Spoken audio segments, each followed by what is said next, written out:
Patriarcas e Profetas. Capítulo 38. A jornada em redor de Edom. O acampamento de Israel em Cádiz ficava a pequena distância das fronteiras de Edom, e tanto Moisés como o povo desejavam grandemente seguir através deste país em seu itinerário para a terra prometida. Em conformidade com isto, enviaram uma mensagem, conforme Deus lhes ordenara, ao rei edomita. Assim diz teu irmão Israel: sabes todo o trabalho que nos sobreveio, como nossos pais desceram ao Egito, e nós no Egito habitamos muitos dias, e como os egípcios nos maltrataram, a nós e a nossos pais, e clamamos ao Senhor, e ele ouviu a nossa voz e mandou um anjo, e nos tirou do Egito. E eis que estamos em Cádiz, cidade na extremidade dos teus termos. Deixa-nos, pois, passar pela tua terra. Não passaremos pelo campo, nem pelas vinhas, nem beberemos da água dos poços. Iremos pela estrada real. Não nos desviaremos para a direita, nem para a esquerda, até que passemos pelos teus termos. Números capítulo 20, versos 14 a 20. A este pedido cortês, deu-se em resposta uma recusa ameaçadora. Não passarás por mim, para que porventura eu não saia a espada ao teu encontro. Surpresos com esta repulsa, os dirigentes de Israel enviaram um segundo apelo ao rei com a promessa: subiremos pelo caminho igualado, e se eu e o meu gado bebermos das tuas águas, darei o preço delas. Sem fazer alguma outra coisa, deixa-me somente passar a pé. Não passarás, foi a resposta. Bandos armados de edomitas já estavam postados em desfiladeiros difíceis, de maneira que qualquer avanço pacífico naquela direção era impossível. E aos hebreus era vedado recorrer à força. Deveriam fazer a longa jornada ao redor da terra de Edom. Se o povo houvesse confiado em Deus, ao ser trazido à prova, o capitão da hoste do Senhor tê-los-ia levado através de Edom. E o temor deles teria repousado sobre os habitantes da terra, de modo que, em vez de manifestarem hostilidade, ter-lhes-iam mostrado favor. Mas os israelitas não agiram de pronto conforme a palavra de Deus. E enquanto estavam a queixar-se e murmurar, passou-se a áurea oportunidade. Quando finalmente estavam prontos para apresentar ao rei o seu pedido, este não foi atendido. Sempre, desde que saíram do Egito, estivera Satanás constantemente em atividade para lançar estorvos e tentações em seu caminho, a fim de não herdarem Canaã. E pela sua incredulidade lhe haviam repetidas vezes aberto a porta, para resistir ao propósito de Deus. É de importância crer na palavra de Deus e com prontidão agir segundo ela, enquanto seus anjos estão esperando para agir em nosso favor. Anjos maus estão prontos para disputar cada passo para a frente. E quando a providência de Deus ordena a seus filhos avançarem, quando ele está pronto para fazer grandes coisas por eles, Satanás os tenta a desagradar ao Senhor pela hesitação e demora. Procura acender um espírito de contenda ou despertar murmuração ou incredulidade, e assim despojá-los das bênçãos que Deus deseja outorgar. Os servos de Deus devem ser homens expeditos, sempre prontos para se moverem tão depressa quanto sua providência abre o caminho. Qualquer demora de sua parte dá tempo para Satanás agir a fim de os derrotar. Nas instruções dadas a princípio a Moisés, concernentes à sua passagem por Edom, depois de declarar que os edomitas ficariam com medo de Israel, o Senhor proibiu a seu povo fazer uso desta vantagem contra eles. Conquanto o poder de Deus estivesse empenhado em prol de Israel e o temor dos edomitas deles fizesse fácil presa, nem por isso deveriam os hebreus depredá-los. A ordem a eles dada foi: porém, guardai-vos bem. Não vos entremetais com eles, porque vos não darei da sua terra nem ainda a pisada da planta de um pé, porquanto a Esaú tenho dado a montanha de Seir por herança. Deuteronômio capítulo 2, versos 4 e 5. Os edomitas eram descendentes de Abraão e Isaque, e por amor a estes seus servos, Deus mostrara favor aos filhos de Esaú. Ele lhes dera a montanha de Seir em possessão, e não deveriam ser perturbados, a menos que pelos seus pecados se colocassem além do alcance de sua misericórdia. Os hebreus deviam desapossar e destruir totalmente os habitantes de Canaã, que tinham enchido a medida de sua iniquidade. Mas os edomitas estavam ainda sob o tempo de graça, e em tais condições deviam ser tratados misericordiosamente. Deus se deleita com a misericórdia e manifesta compaixão antes de infligir juízos. Ensina Israel a poupar o povo de Edom, antes de exigir que destruam os habitantes de Canaã. Os antepassados de Edom e Israel eram irmãos, e bondade e cortesia fraternal deviam existir entre eles. Proibiu-se aos israelitas, quer naquela ocasião, quer em qualquer tempo futuro, vingar a afronta que se lhes fizera com a recusa da passagem pela terra. Não deviam ter expectativa de possuir qualquer parte da terra de Edom. Conquanto os israelitas fossem o povo escolhido e favorecido de Deus, deviam atender às restrições que ele lhes impunha. Deus lhes prometera uma boa herança, mas não deviam entender que somente eles tinham direito na terra e procurar excluir todos os outros. Foram instruídos a que se acautelassem, em todas as suas relações com os edomitas, de lhes fazerem justiça. Deviam comerciar com eles, adquirindo por compra os suprimentos necessários e pagando prontamente tudo o que recebiam. Como incitamento a Israel, a fim de confiar em Deus e obedecer a sua palavra, lembrou-se-lhes: O Senhor teu Deus te abençoou. Coisa nenhuma te faltou. Não deviam depender dos edomitas, pois tinham um Deus farto em recursos. Não deviam pela força ou pela fraude procurar obter coisa alguma a eles pertencente, mas em todas as suas relações exemplificar o princípio da lei divina. Amarás o teu próximo como a ti mesmo.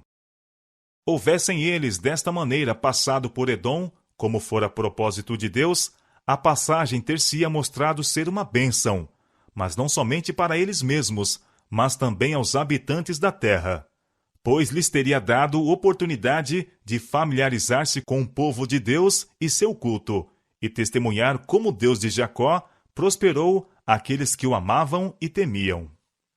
Tudo isto, porém, a incredulidade de Israel impediu. Deus dera ao povo água em resposta a seus clamores, mas permitiu que de sua incredulidade resultasse seu próprio castigo. Novamente deviam atravessar o deserto e matar sua sede pela fonte miraculosa, coisa esta de que não mais teriam necessidade caso houvessem confiado nele. Em conformidade com isto, as hostes de Israel voltaram novamente para o sul e seguiram através de áridas regiões que pareciam mesmo mais medonhas depois de um relance aos pontos verdejantes entre as colinas e vales de Edom. Da cordilheira de montanhas, sobranceira a este lúgubre deserto, erguia-se o monte de Or, em cujo cimo morreria e seria sepultado Arão. Quando os israelitas chegaram a esta montanha, foi dirigida a Moisés esta ordem divina: Toma a Arão e a Eleazar, seu filho, e faze-os subir ao monte de Or, e despe a Arão os seus vestidos, e veste-os a Eleazar, seu filho, porque Arão será recolhido, e morrerá ali. Números capítulo 20, versos 25 e 26. Juntos, esses dois anciãos e o jovem afadigaram-se a galgar a altura da montanha. A cabeça de Moisés e a de Arão estavam brancas, como a neve dos 120 invernos. Sua vida longa e cheia de acontecimentos fora assinalada pelas mais sérias provações e maiores honras que já tocaram por sorte ao homem. Eram homens de grande habilidade natural, e todas as suas capacidades tinham se desenvolvido, exaltado, dignificado pela comunhão com o Ser infinito. Sua vida fora despendida em abnegado trabalho para Deus e seus semelhantes. Seu rosto evidenciava grande capacidade intelectual, firmeza e nobreza de propósito e fortes afeições. Muitos anos, Moisés e Arão haviam estado ao lado um do outro em seus cuidados e labores. Juntos tinham lutado com inumeráveis perigos e juntos participaram de assinaladas bênçãos de Deus. Mas perto estava o tempo em que deviam separar-se. Moviam-se muito vagarosamente, pois cada momento da companhia mútua era precioso. A subida era íngreme e fatigante, e como muitas vezes paravam para descansar, conversavam sobre o passado e o futuro. Diante deles, tanto quanto a vista podia alcançar, estendia-se o cenário de suas vagueações pelo deserto. Na planície abaixo estavam acampadas as vastas hostes de Israel, pelas quais estes homens escolhidos de Deus haviam despendido a melhor parte de sua vida, por cujo bem-estar haviam sentido tão profundo interesse e feito tão grandes sacrifícios. Algures, para além das montanhas de Edom, estava o caminho que conduzia à terra prometida, terra cujas bênçãos Moisés e Arão não iriam gozar. Nenhum sentimento revoltoso encontrava guarida em seu coração. Expressão alguma de murmuração lhes escapava dos lábios. Todavia, uma tristeza solene se estampava em seu rosto, ao lembrarem o que os privara da herança de seus pais. A obra de Arão em prol de Israel estava concluída. 40 anos antes, com a idade de 83 anos, Deus o chamara para unir-se a Moisés em sua grande e importante missão. Ele cooperara com seu irmão, ao tirar do Egito os filhos de Israel. Sustivera as mãos do grande chefe quando as hostes hebreias davam batalha a Amaleque. Fora-lhe permitido subir ao monte Sinai, aproximar-se da presença de Deus e ver a glória divina. O Senhor conferira à família de Arão o ofício do sacerdócio e o honrara com a santa consagração de sumo sacerdote. Ele o mantivera no ofício santo pelas terríveis manifestações de juízo divino, na destruição de Coré e seu grupo. Foi pela intercessão de Arão que a praga se deteve. Quando seus 2 filhos foram mortos, por desrespeitarem um mandado expresso de Deus, ele não se rebelou, nem mesmo murmurou. Contudo, o relato de sua nobre vida fora deslustrado. Arão cometeu grave pecado quando se rendeu aos clamores do povo e fez o bezerro de ouro no Sinai. E novamente, quando se uniu a Miriam, na inveja e murmuração contra Moisés. E, juntamente com Moisés, ofendeu o Senhor em Cádiz, desobedecendo a ordem de falar à rocha para que esta vertesse sua água. Era intuito de Deus que estes grandes dirigentes de seu povo fossem representantes de Cristo. Arão trazia sobre o seu peito os nomes de Israel. Comunicava ao povo a vontade de Deus. Entrava no lugar santíssimo no dia da expiação, não sem sangue, como mediador de todo Israel. Saía daquela obra para abençoar a congregação, assim como Cristo sairá para abençoar seu povo expectante quando sua obra de expiação em favor do mesmo se finalizar.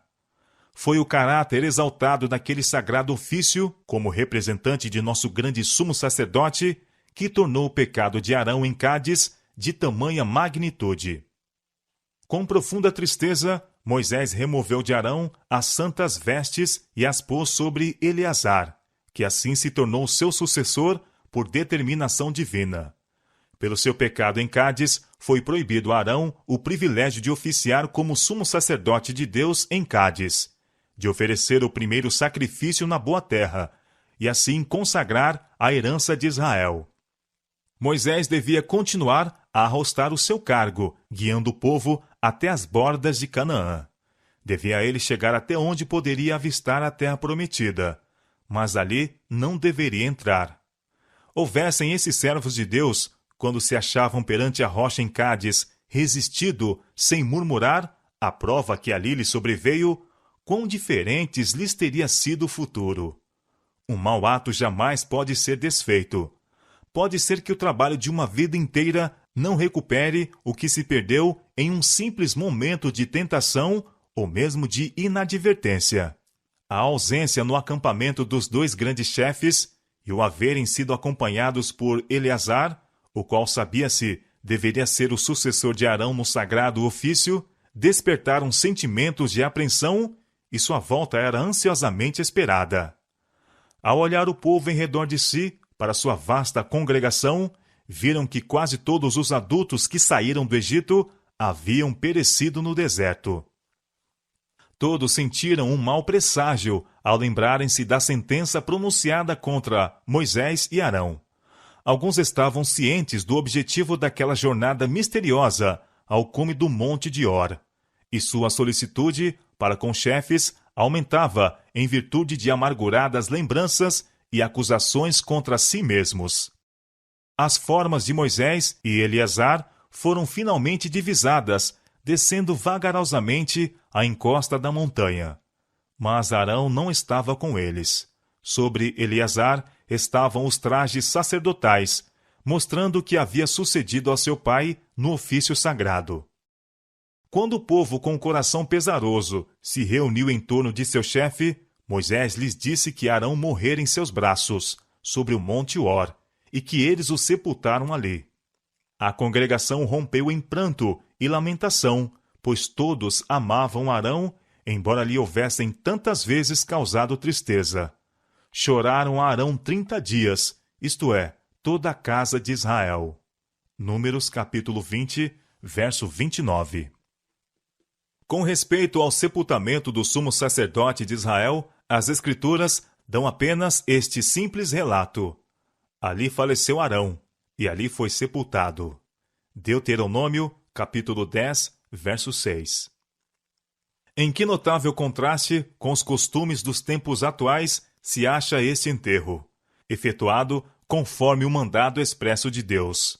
Os funerais de um homem de alta posição muitas vezes dão ensejo para ostentações aparatosas e extravagantes.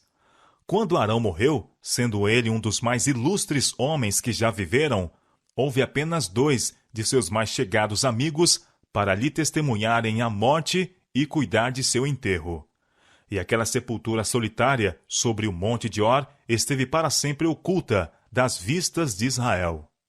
Deus não é honrado com a grande ostentação tantas vezes feita nos sepultamentos e com o extravagante dispêndio feito ao restituir o corpo ao pó. A congregação inteira entristeceu-se pela falta de Arão.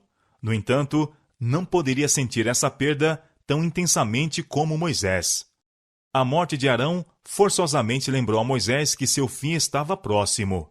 Mas, ainda que o tempo de sua permanência na terra devesse ser breve, sentiu profundamente a perda de seu companheiro constante, aquele que compartilhara de suas alegrias e tristezas, esperanças e temores, durante tantos longos anos. Moisés teria de continuar agora o trabalho, sozinho, mas sabia que Deus era seu amigo, e nele se apoiou mais pesadamente. Logo depois de partirem do Monte Or, os israelitas sofreram revés em um combate com Arade, um dos reis cananeus. Mas, como fervorosamente buscassem auxílio de Deus, foi-lhes concedida ajuda divina, e seus inimigos foram derrotados.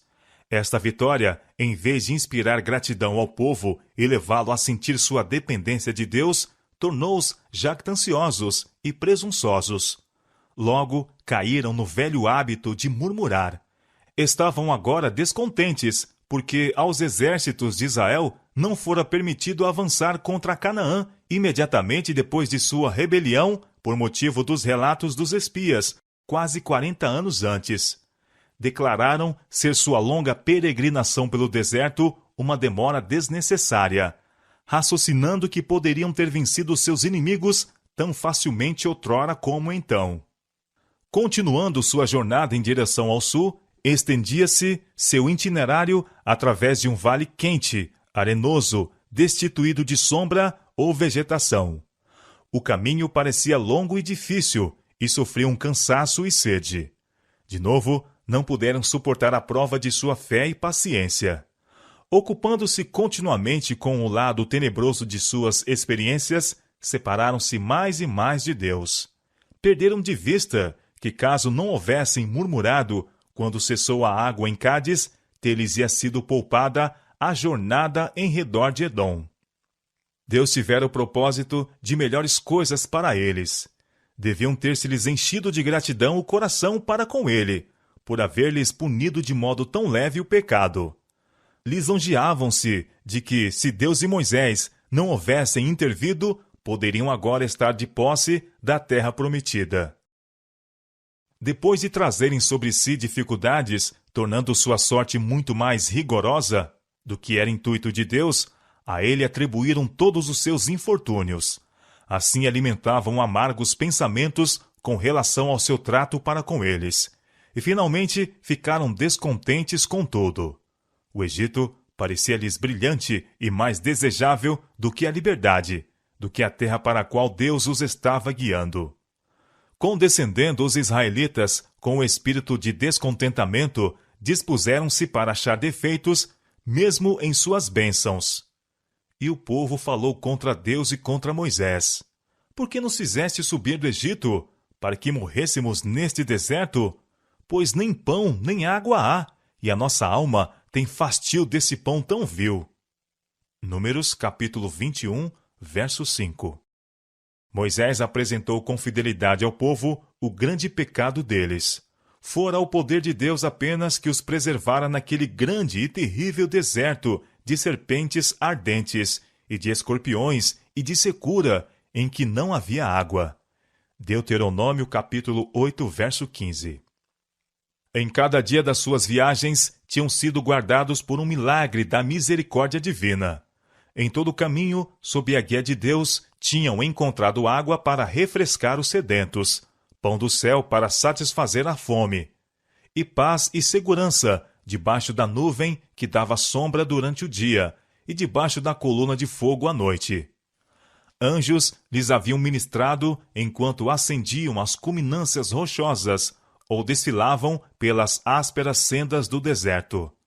Apesar das agruras que tinham sofrido, nenhum havia que fosse fraco em todas as suas fileiras.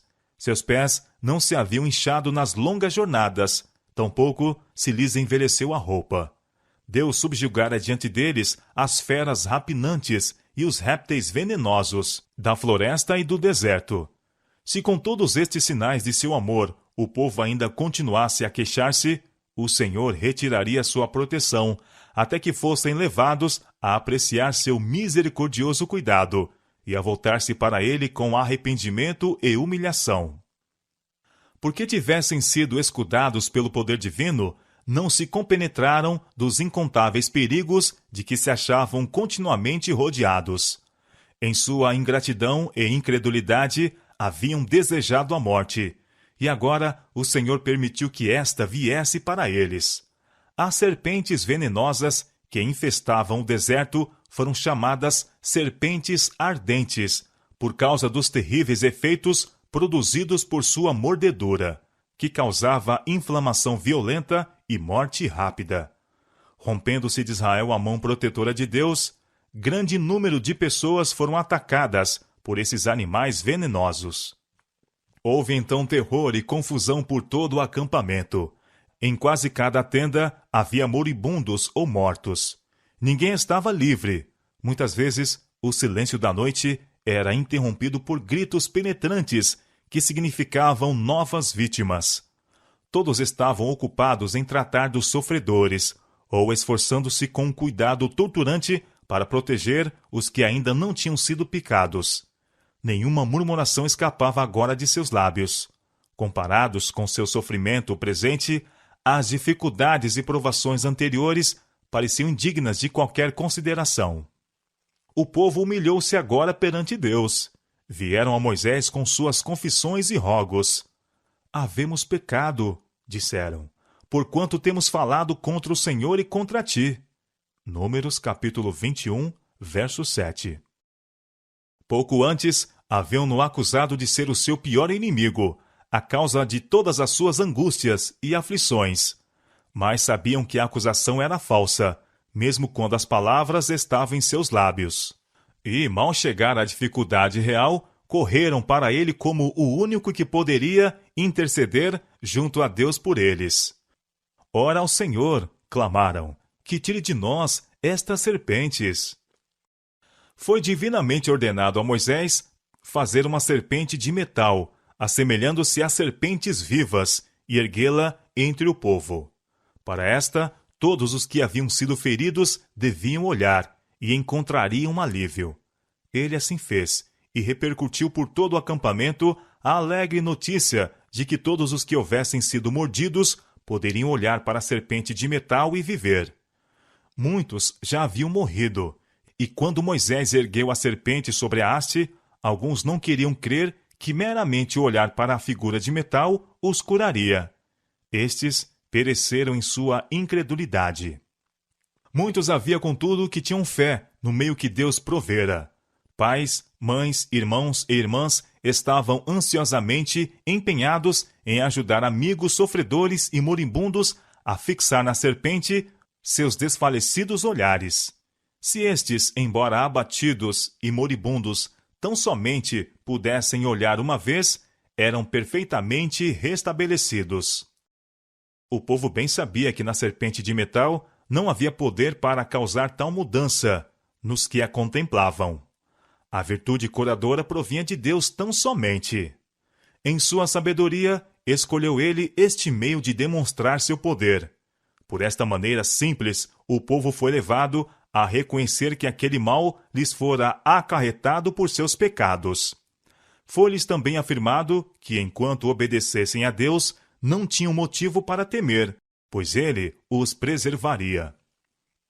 O levantamento da serpente de bronze deveria ensinar a Israel uma importante lição. Não poderiam salvar a si mesmos dos efeitos fatais do veneno em seus ferimentos. Apenas Deus os poderia curar. Contudo, exigia-se-lhes mostrar fé no meio que ele provera. Deviam olhar a fim de viverem. A sua fé é que era aceitável diante de Deus. E olhando a serpente, mostravam a sua fé. Sabiam que não havia virtude na serpente mesma, mas era ela um símbolo de Cristo. E a necessidade de fé em seus méritos era-lhes assim apresentada ao Espírito. Até ali, muitos haviam trazido suas ofertas a Deus, e entendiam que, assim fazendo, efetuavam uma ampla expiação por seus pecados. Não depositavam sua confiança no Redentor vindouro, de quem essas ofertas eram apenas um tipo. O Senhor queria agora ensinar-lhes que seus sacrifícios em si mesmos não tinham mais poder nem virtude do que a serpente de bronze, mas deviam, como aquela, dirigir a mente a Cristo, a grande oferta pelo pecado. Como Moisés levantou a serpente no deserto, assim foi levantado o Filho do Homem, para que todo aquele que nele crê não pereça, mas tenha vida eterna. São João capítulo 3, versos 14 e 15. Todos os que têm vivido na terra têm sentido a ferroada mortífera daquela antiga serpente, chamada o Diabo e Satanás. Apocalipse capítulo 12, verso 9. Os efeitos fatais do pecado podem ser apenas removidos pela provisão que Deus fez. Os israelitas salvaram a própria vida olhando para a serpente levantada. Aquele olhar envolvia fé.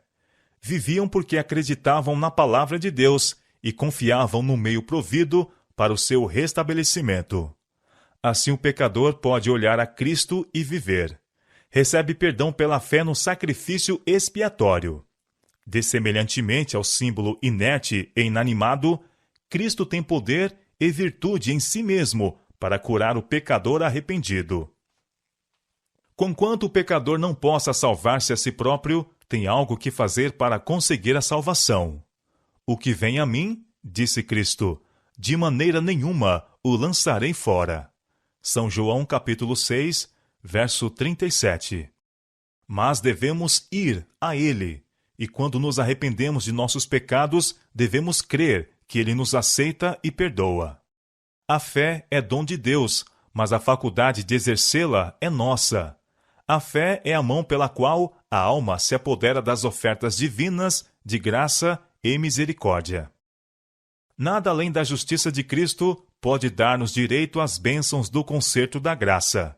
Muitos há que durante longo tempo têm desejado e procurado obter essas bênçãos, mas não as têm recebido, porque têm acariciado a ideia de que podiam fazer algo para se tornarem dignos das mesmas. Eles não têm olhado fora de si e crido que Jesus é um Salvador inteiramente capaz. Não devemos crer que nossos próprios méritos nos salvarão. Cristo é a única esperança de salvação. Debaixo do céu, nenhum outro nome há, dado entre os homens, pelo qual devamos ser salvos. Atos capítulo 4, verso 12. Quando confiarmos em Deus completamente, quando contarmos com os méritos de Jesus como um Salvador que perdoa o pecado, receberemos todo o auxílio que pudermos desejar. Que ninguém olhe para si, como se tivesse poder para salvar-se.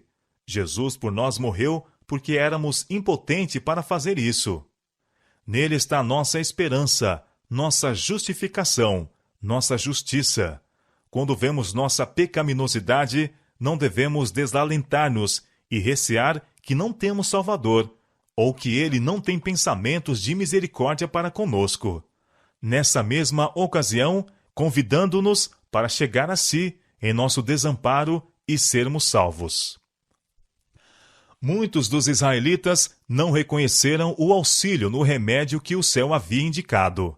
Os mortos e moribundos estavam em redor deles e sabiam que, sem ajuda divina, sua própria sorte era certa.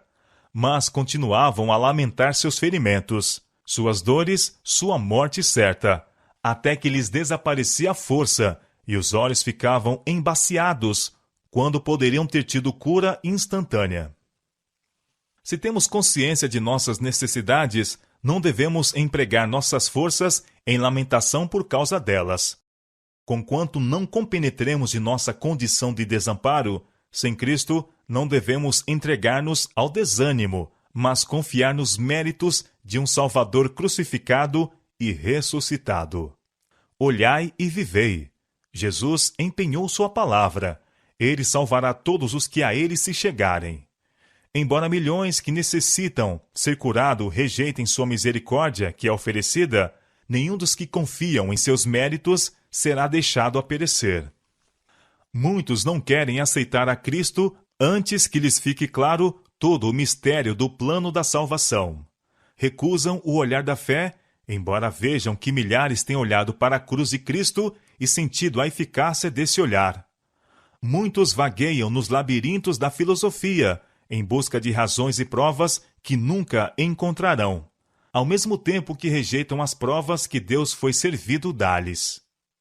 Recusam-se a andar na luz do sol da justiça, antes que lhes seja explicada a razão de seu resplendor. Todos quantos persistirem nesta atitude deixarão de chegar ao conhecimento da verdade. Deus nunca removerá todo motivo para dúvida. Ele dá prova suficiente sobre que basear a fé. E se isto não é aceito, a mente é deixada em trevas. Se aqueles que foram picados pelas serpentes se tivessem detido para duvidar e discutir, antes de se resolverem a olhar, teriam perecido. Temos o dever primeiramente de olhar, e o olhar de fé nos dará vida.